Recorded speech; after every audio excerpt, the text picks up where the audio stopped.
This episode is brought to you by Accenture. When your advertising operations fall out of sync, everything else follows.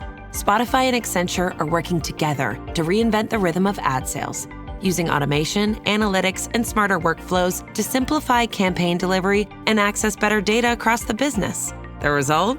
Less time spent on operations, more time connecting brands with the moments and fandoms that matter most. Learn more at accenture.com/Spotify. The new LinkedIn Hiring Pro can't undo your last hire. The human postponer. They were the master of one phrase. I'll circle back on that. But 3 months later, you were the one doing all their work and wondering how big that circle is. But LinkedIn Hiring Pro can take the hiring load off your plate by automating the hiring busy work from the initial job post to scheduling interviews. Hire right the first time with LinkedIn Hiring Pro. Post a free job today at linkedin.com/quality. Welcome to Holocron History, Star Wars Canon versus Legends, where we take a deep dive into the Star Wars universe, such as characters, creatures, stories, and so much more. Hosted by Ben of Temeria and Kadojo. Welcome back, Adepts, Acolytes, to another episode of the Holocron History, Star Wars Canon vs. Legends. I'm one of your hosts, Brandon, or also known as Ben of Temeria, and always with me is my good friend, Kadojo. Hello there. And we are continuing talking about our scum and villainy characters in the Star Wars universe. And, we just got done talking about Hondo, obviously our favorite scum of the universe because he's hysterical. But, let's just dive into a bounty hunter. Now, granted, she's not a prominent bounty hunter, not going to lie. And this might be a little short because she doesn't do a whole lot. That's because she's not that great. Right. But, we just talked about her in Hondo's episode. Might as well get her out of the way. And dive into the life of Aurra Sing, who you might know because she's, she's pale. She's a white-skinned, tall, lanky. I don't even know what species she is. Does it say? We'll get into that actually. Okay.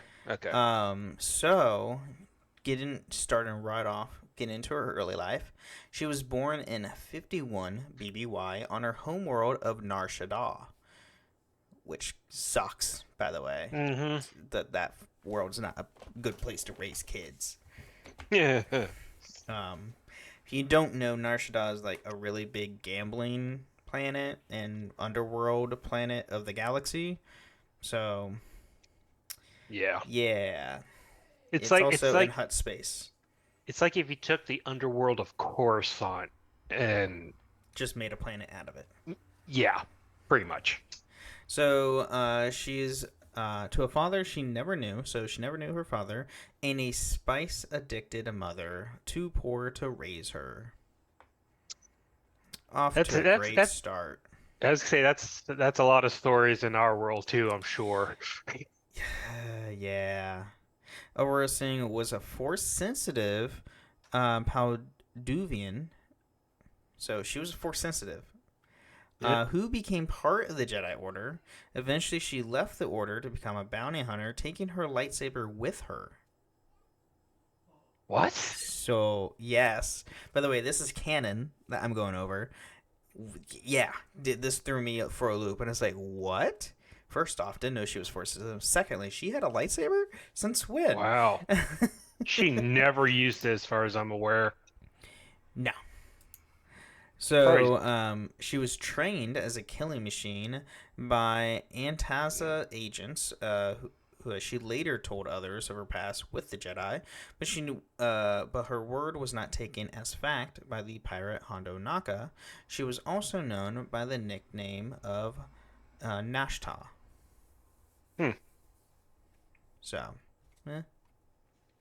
As a feared hunter known for her chalk white skin and built-in comlink antenna, Aurra Sing was an expert sniper and trained assassin who worked for anyone who paid her. She was also known associate of Jango Fett and was one point involved in a relationship with Onaka. Oh, Onaka. Yeah, she had a Yeah, relationship how with low? Hondo. How low to the bottom barrel did you get? Right? Oh, actually, no. Does it say in here? Because I didn't read it. But continue on. Sorry. So on Nar Shaddaa, she and her fellow bounty hunters, Cad Bane and Voldelio, met Sith Lord Darth Maul. Singh picked up a transmission that Jedi were on their way to Hutta Town to investigate. Together with Bane's group, despite Singh's suspicions about Maul, they attended Zev Xerxes Cartel's auction of the Jedi Padawan Eldra Catus. Which is a 5-issue comic of Darth Maul. Yes, which we talked about back on our, I think, part one of Hondo or part two, one of the two, part one. One of the two. But I think this is like the third or fourth time we brought this one up. Something like that. So during the auction, Singh, Bane, Vordello spoke to Maul aboard their ship. Together, they planned to take Catus from G. Craw, who successfully won the Padawan in the action. Singh and her compatriots killed across crew. Singh, Maul, and the others met Cray and Catus on their ship. After Maul subdued Cray and his remaining crew, Singh spoke with Bane about leaving or killing Maul after their job was done. Having discovered the theft, Xerxes ordered the ship shot down. So, shocker. So after the group crashed onto the moon of Drexkill below, Xerxes allowed the rest of the bidders to hunt down for sport and offer Catus to anyone who captured her.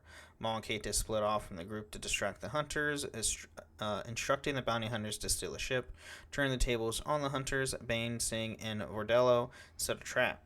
Bane lured a group of Trandoshan hunters into a kill zone where Singh sniped them from a distance and Vordello attacked them at close range. The group then stole the Onaka Gang starship and picked up Maul, who promised they would be compensated. Yeah, Singh, her specialty was sniping.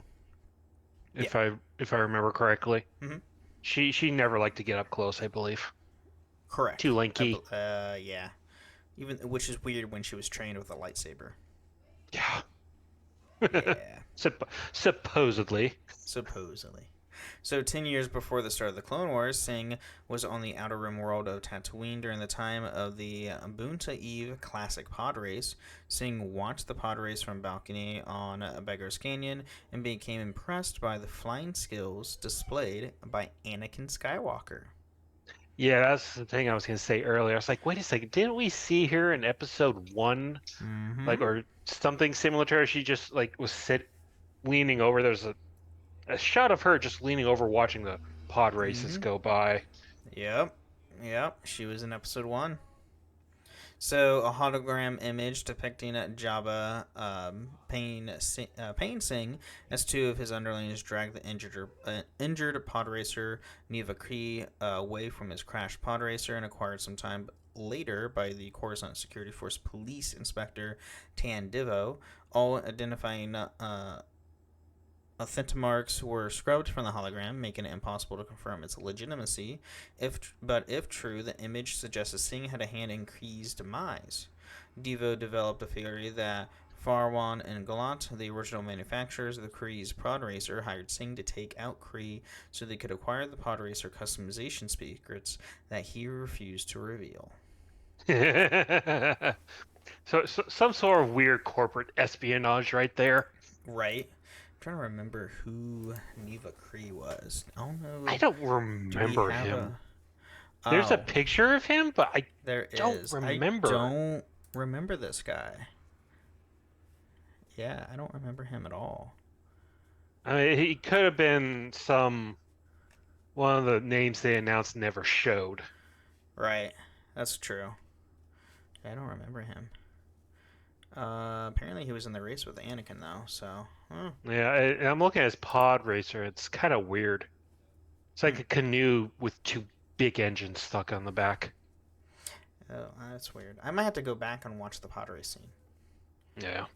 So, well, oh, so moving on. At some point prior to 22 BBY, Sing was vacationing aboard the Halcyon along with Claudite bounty hunter Zam Wetzel, where she was hired by a man named Colram Vestige for protection against the Hutts, whom owed a gruesome credits.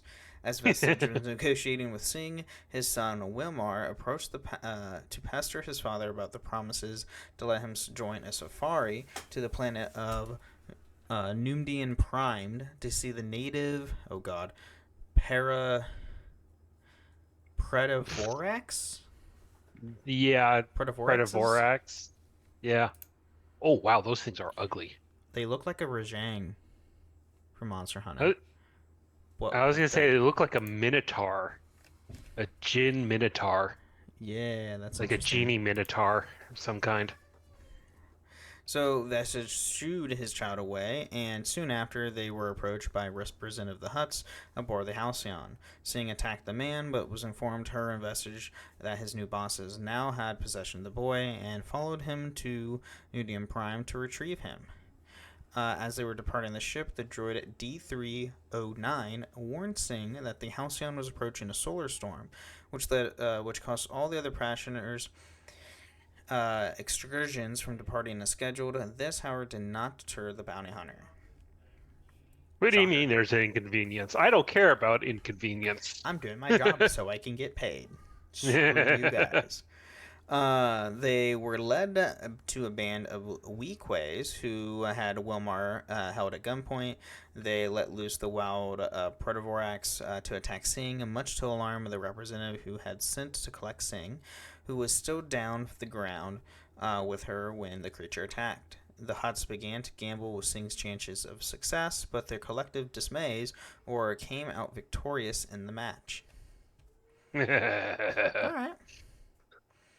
And with the help of Wessel, who had taken on the form of a Weequay in order to sneak behind the Chow's captors, Sing defeated the Weequays, then returned to the transport and flew back to the Halcyon, where she returned to Wilmar to Vestige.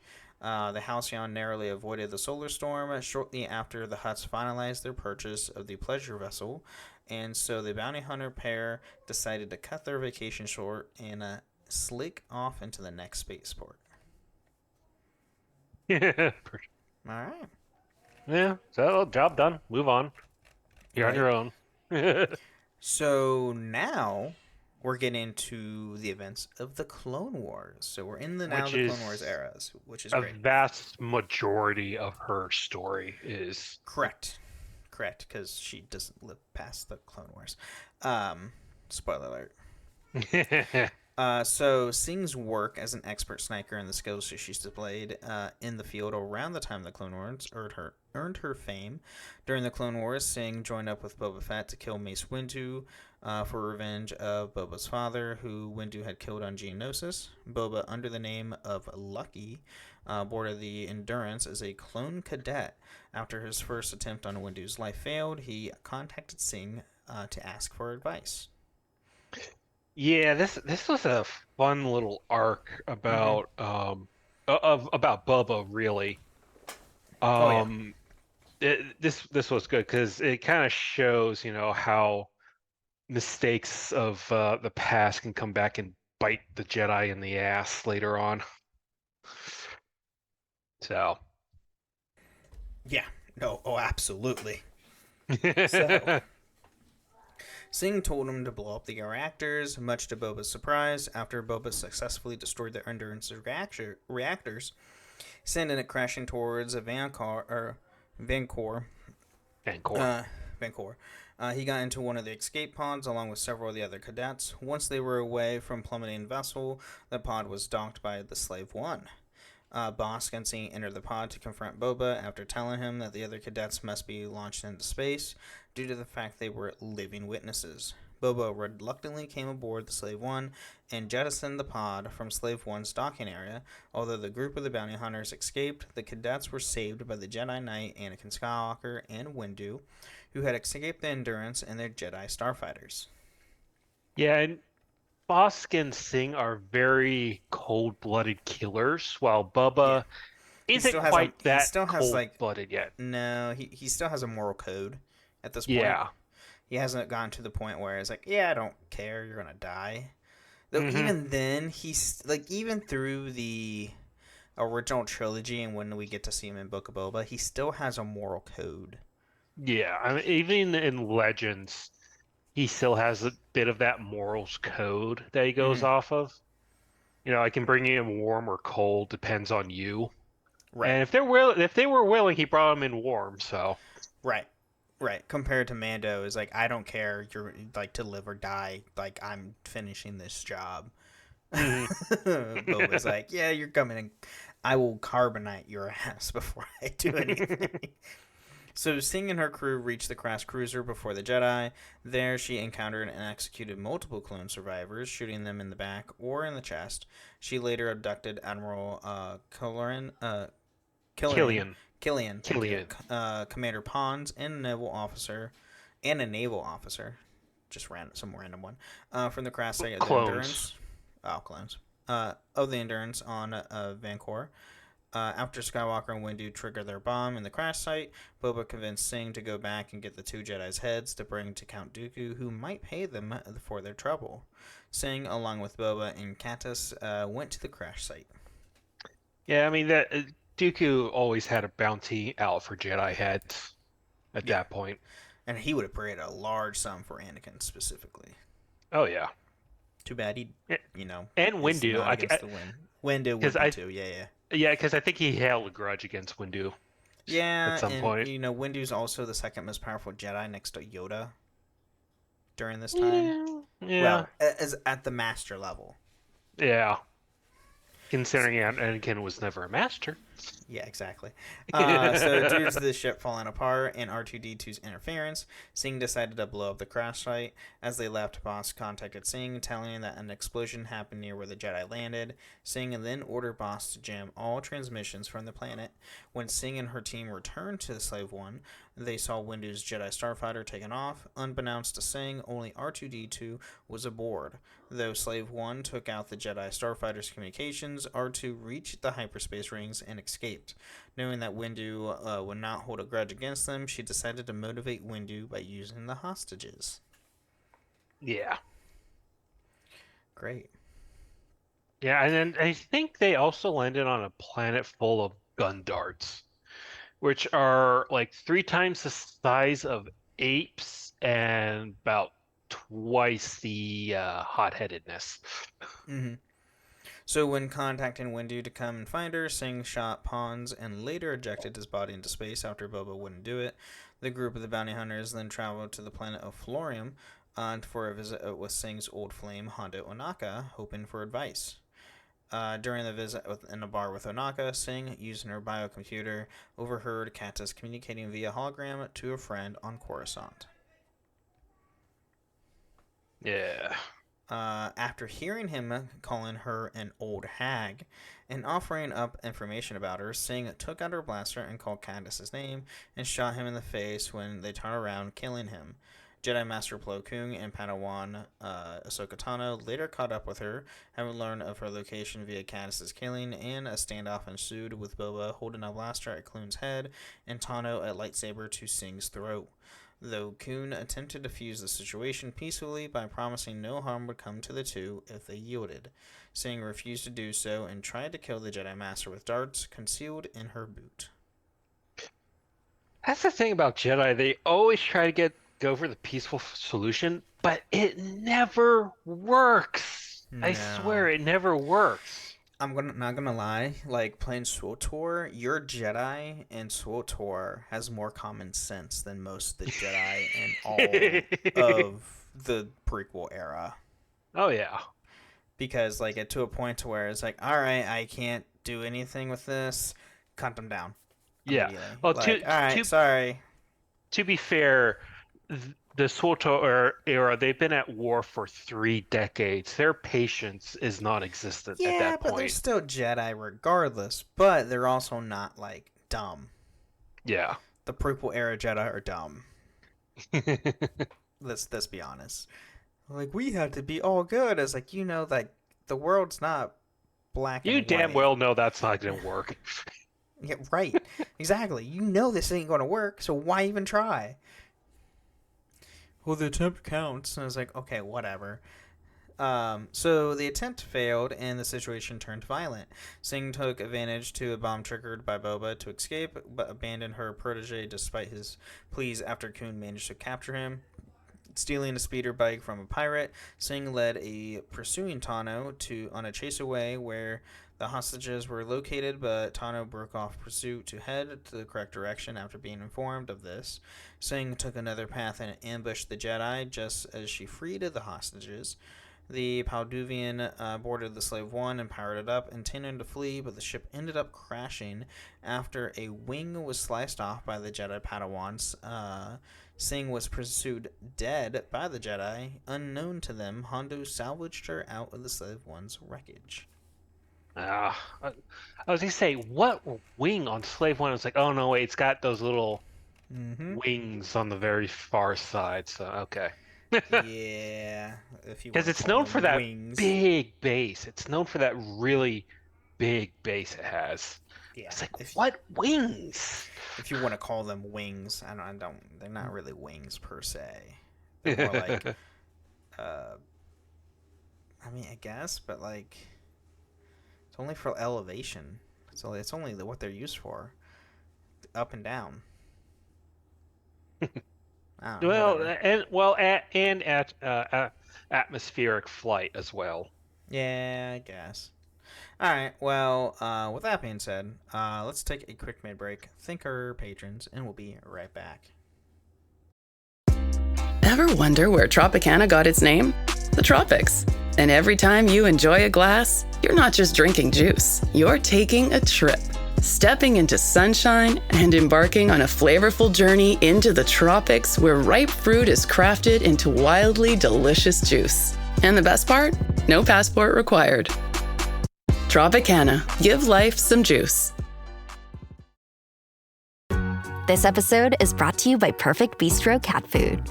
Hey guys, today I'm interviewing my cat about his perfect bistro food. Percy, you seem to be a big Perfect Bistro fan. Care to comment? Totally. What do you like about it? You love the high-quality ingredients? And the delicious flavors, of course. Yeah, that makes a ton of sense. Listen to Percy, guys. Visit perfectbistro.com to try it for your cat.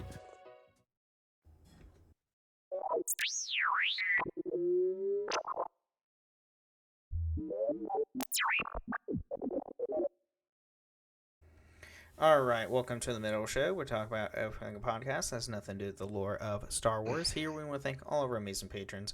Thank you guys so much for supporting the show. And if you too want to support the show, you can go to patreon.com/holocronhistories, where you can get ad-free episodes or even join us once a month on the show itself. You can even leave us ratings and reviews on Apple and Spotify. Leave 5-star review on Apple with some words or a nice Spotify comment. Read it out next time on the show. But, we don't have any this week, but that's all right. You can also find us on a few different Discord servers, the Robots Radio Discord at robotsradio.net, as well as my own Discord server, the Event and Friends Podcasting Discord, where you can find this show and other shows that I host, which are the Final Fantasy Lorecast, the Gundam Lorecast, the Wizarding World Lorecast, and the Witcher Lorecast. So go check all that stuff. It's so much fun. All great stuff. And then, news-wise, I mean, there was a new update, a new Galactic Season for SWTOR is coming up soon. They are also adding new Andor Season 2 inspired gear to the cartel market, which is kind of cool. Yeah, I actually saw that announcement. There's going to be no story. Yeah, it's all back to flashpoints. Yeah. Focusing on flashpoints in this update. Yeah, because when they were developing this season, it was in the middle of a voice actor strike. So they still got to recover from that. Yeah, that's over now, thankfully. But yeah. But anyway, it's really cool stuff. The season pass, from what I've seen, there's going to be some really cool decorations you can get for your like housing and stuff like that. They have a Republic and Imperial like starfighters you can get, with including like a giant like hangar thing that can kind of go around it to where it looks like it's in repairs and stuff like that. Ah. Looks really, really cool. I do highly recommend going to the SWTOR website and looking it up. It's really, really cool. And, SWTOR's free. So you can just, go play that for free. Yeah. And if you want all the DLC, you just need to subscribe for 1 month. That's it. Super easy. Probably the best style of MMO. And if you're a Star Wars fan, you're going to like it. It's fun. It's fun stuff. It's a great game. Unfortunately, I played the hell out of it for like 5 years and then just kind of dropped off of it a little bit. Yeah, I binged a lot of it and got to the current like stuff in the story, and then I discovered Final Fantasy 14. There goes your life. Yeah, MMOs in general are my life. So, but I have nothing else for the mid-break. Do you have anything? No. Unfortunately, like you said, there's not much news. GameCon just happened. Yeah, Gamescom just started today as we're recording this. So who knows? We might see something in the coming days from Gamescom, but we'll see. I don't know. I think they would have made an announcement during the trailers. You'd be surprised. You'd be very surprised. They like to. I was like hoping to today hear was- something about either Zero Company or Star Wars Jedi 3. Cal Kestis. Yeah. I don't know. The Kestis game, if we get that at all, it's going to be at the Game Awards. Yeah, that's December, middle Yeah, December 11th. sometime. December 11th is they just announced the date for that. So Zero Company is set for next year. So I don't know. They might drop trailers like this week. So be prepared. They'll still have announcements and stuff this week. Today was just the opening ceremony, which they had a lot of announcements, but there's still more this week with Gamescom happening all week. So, just let y'all know. So we might get something. Who knows? I don't know. But anyway, well, let's get back into some more Aurra Sing.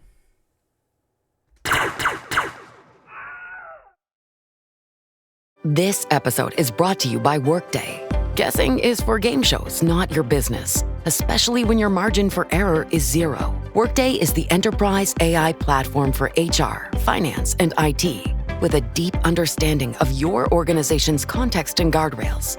So every AI action is permission aware, giving you accuracy 24/7 and the ability to not just get work done, but get it done right. It's a new Workday. This summer, say I do I am marrying a stranger. like never before. Am I crazy? It's a whole new Married at First Sight on Peacock. With new experts, My name is Dr. Lisa. My name's Paul Brunson. more couples, This could be the start of a very successful marriage. and more surprises. Or maybe not. Everything is just not enough. You're a little bit crazy. I don't know what's gonna happen. I want my fairy tale ending. Married at First Sight, now streaming. New episodes Thursdays, only on Peacock. All right, so now she's working with probably one of my least favorite huts of all time. I hate this hut. I hate Zero so much. I hate The purple him so hut. much. The Oh my God. purple hut. Yeah. So quickly returning to work after her apparent death, Singh was later hired by Zero the Hutt and to assassinate Senator Padme Amidala in retaliation for imprisoning him. Whoa. Which I don't remember Padme imprisoning him. He was, I don't know. She was probably the one that well, no, she's not a lawyer. She's a politician. Unless politician and lawyers are the same thing in the Star Wars. Well, I mean, Padme's been known to be adventurous, but I honestly just don't remember her involvement in capturing Zero. Yeah. I really don't.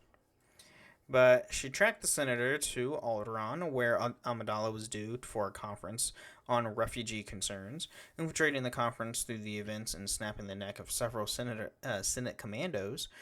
Singh set up a sniper position, only the timely intervention of Tano saved Amidala from suffering a fatal wound, forcing Singh to flee. Yeah, this Tano was having force visions throughout the episode, Mm-hmm. which was kind of causing her a bit of a headache. It's like, what does this mean? What does this mean? You know, Oh, finally this is figures what it this out. means. Finally figures it out.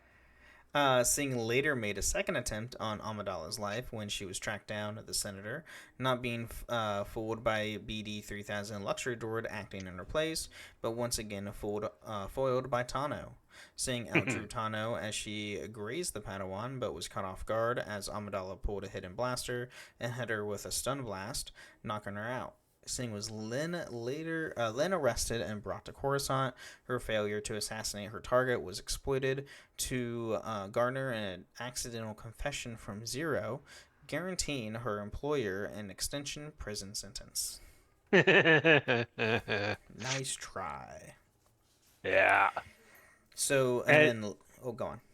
Sorry, Amidala in the canon books, she's known to have all these hidden pockets and communications and stun blasters all over her Oh, outfits. she's like armed to the teeth compared to other senators. Like, she has, like, I've dealt with enough death situations by just being queen of Naboo. I'm going to be armed wherever I go, regardless if you see it or not. Most of her hair pieces was actually like a communication device hidden in there for safety. Oh yeah, she is super smart and super prepared for all of this. Oh yeah. So later in the Clone Wars, Singh escaped Republic activity and teamed up with Cad Bane's bounty hunter team for the raid on the Republic Senate building with the object of taking hostage to free Zero the Hutt from his imprisonment. You just try doing that? During the hostage siege, Aurra covered Bane's entrance to the building by positioning herself on top of the nearby building and taking out the Senate commandos who attempted to stop him with a sniper rifle. After Bane eliminated the remaining Senate commandos, Singh shot a dining trooper that was lying on the ground. I gotta say, those Senate commandos don't seem to be very good. That's true. I mean, best of the best, my foot. Right? Well, they're not like Republic commandos. Those are the best of the best. Oh, yeah. So later she aided Shahan Almala in searching for Anakin Skywalker, whose presence in the Senate building threatened to thwart Bane's plan. Eventually, with the help of Robo Nero, the hunters managed to render Skywalker unconscious. When the Hutt crime lord was freed, Singh successfully left the crime scene along with the rest of the group. While escaping, Singh and the others were pursued by the Jedi into one of the Coruscant's underworld portals. Bane shot the engine of an ascending transport ship, which caused it to spin out of control and forced the Jedi to steer it clear of a populated landing platform, allowing Singh and the rest of Bane's crew to escape with their bounty. Yeah. And now to the unfortunate. So, as the Clone Wars continued, Singh eventually took to commanding forces from the Confederacy military. The Jedi agreed to personally capture her. The Republic put a warning out to civilians about the bounty hunter, asking its people not to engage her and instead immediately report any sightings to the Jedi High Council. However, the Citizens Alert also incorrectly stated her career in bounty hunting and lasts 7 decades by that point. Yeah, no, more like 3 decades, because if she was born in 51... Yeah, but BBY. Incorrectly stated her career. Oh, yeah. Okay. And bounty hunting had last 7 decades. That's like, no, she's only been bounty hunting for like 30 years or so. Yeah. Not even so that. I wonder when this took place. So when she became a commander. So around 13 BBY, Tobias Beckett took a job for the Crimson Dawn crime lord Dryden Voss and eventually killed Singh. Singh's death pleased Voss and gave Beckett a bonus. Singh's death was later recalled to Beckett while talking with Lando Calrissian, who was pleased by her demise due to the large debt to her, though Beckett claimed that he had merely only pushed Singh and that it was, in fact, the fall that had killed her. Yeah, tomato. Yeah, you still pushed her. Still by your hand. She's still dead. Mm-hmm. So yeah, she's dead. And 13 BBY. Yay. Yay. So. And then with her legacy, so Sing's former flame Hondo Ohnaka included her in his book, The Secrets of the Bounty Hunters, and reflected on his past with her. While he believed the galaxy was safer with her dead, he found that there were times that he missed the old lover. Singh also mentioned Ohnaka's book, The Galactic Explorer's Guide. In 34 ABY, during the war between the First Order and the Resistance, the droid D-309 told the tale of her exploits with Zam Wessel during their stay aboard the Halcyon, reflecting that both the bounty hunters had met their fates. So, which that might have been, I don't know if that could have been with the Star Wars Galactic Star Cruiser, possibly? Or it could have been with the comics, because there is a Halcyon line of comics. Yeah, probably. So. Sort of a flashback. Yeah. And then last but not least, we have behind the scenes. So, the character of Aurra Sing was first conceived in a sketch labeled Boba Fett. You heard that right. By Lucasfilm's Doug Chiang. Chiang had made the sketch as a result of George Lucas's request to have more characters fill out the pod racing sequence in the 1999 film Star Wars Episode 1, The Phantom Menace. In the film, Sing was played by model Mikron Boraji? In a cameo appearance. She was voiced by Jamie King in the Star Wars The Clone Wars TV series. The dark strip of makeup across Aurra Sing's eyes in the Clone Wars episode Assassin is a homage to the similar look worn by Daryl Hannah in the 1982 classic film Blade Runner, which starred Star Wars actor Harrison Ford. In 2018, Cal Newman, King's husband, revealed that Sing was planned to be killed in one of the unfinished episodes of the Clone Wars series. Sing's death was later revealed in the 2018 Star Wars anthology film Solo, A Star Wars Story. Yeah, that kind of makes sense. It's in Solo, which I completely missed that. I've only seen Solo once because it wasn't the best of films. I haven't seen Solo yet, and I have Disney Plus. No. At least watch it at least once. I know. Just watch it once. You don't need to watch it again, because it's the weakest of all the films. I'm not gonna lie and sugarcoat that. It's the weakest film. Oh yeah. So while Star Wars Jedi Master Magazine 2 and Star Wars Helmet Collection 76 state Sing was half human, her databank entry, Ultimate Star Wars, New Edition, and Star Wars Character Encyclopedia, Updated and Expanded Edition, say she was Palduvian. The article assumes Jedi Master Magazine 2 and Helmet Collection 76 are in error. The Sith Fugitives card for Sing claimed that she had a 7-decade-long career in bounty hunting in the Clone Wars, but Jedi Master Magazine 2 states that she was born in 51 BBY, as the Sith Fugitives card represents an in-universe piece of propaganda. This article assumes it was an in-universe error. I can guarantee you the left hand and the right hand didn't know what the other was doing. Yeah, pretty much. When they were doing that up. Pretty much. Yeah.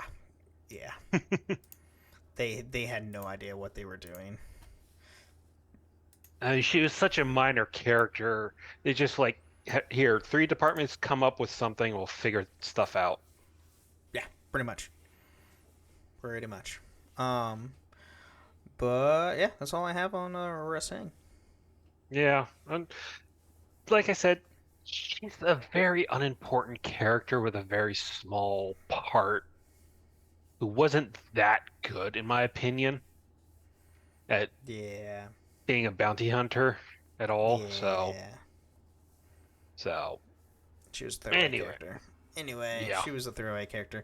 But you can become a better bounty hunter than her in Star Wars: The Old Republic. Actually, oh well, no. Should I spoil it? What? Well, as a bounty hunter, you obviously go on bounties, and there's bounty hunter storyline in the base game. Mm-hmm. You have to go through all these hunt, and eventually you're made into a Mandalorian, essentially. Yes. Yeah, you can. Well, you have the option to join the Mandalorians. Mandalore himself offers you, like, we would like for you to join our ranks.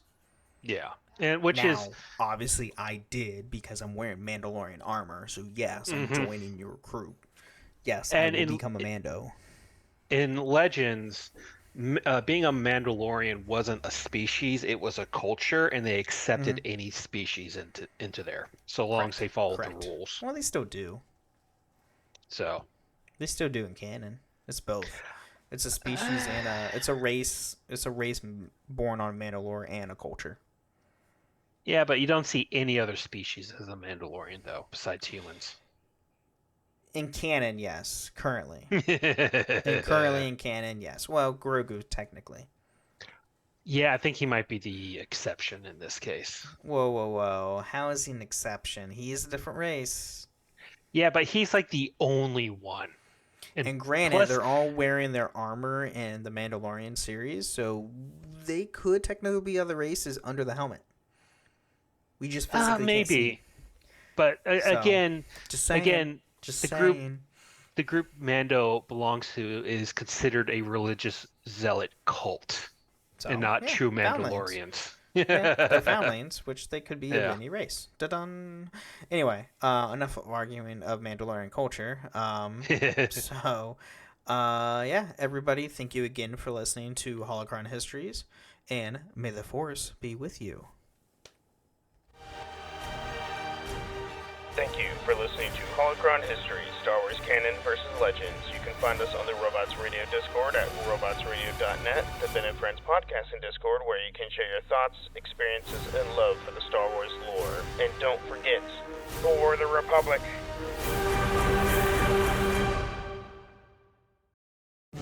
At ZocDoc, we know being a healthy adult is like living in a video game. Every day has side quests, taxes, laundry, birthdays. And just when you're leveling up, you have to book a doctor. The insurance portal crashes. They put you on hold. Your doctor doesn't take your plan. Game over. We see you, so we made booking a doctor easy. Download ZocDoc. Search by specialty, insurance, and availability. Book instantly. No cheat codes required. Find a doctor you love with ZocDoc.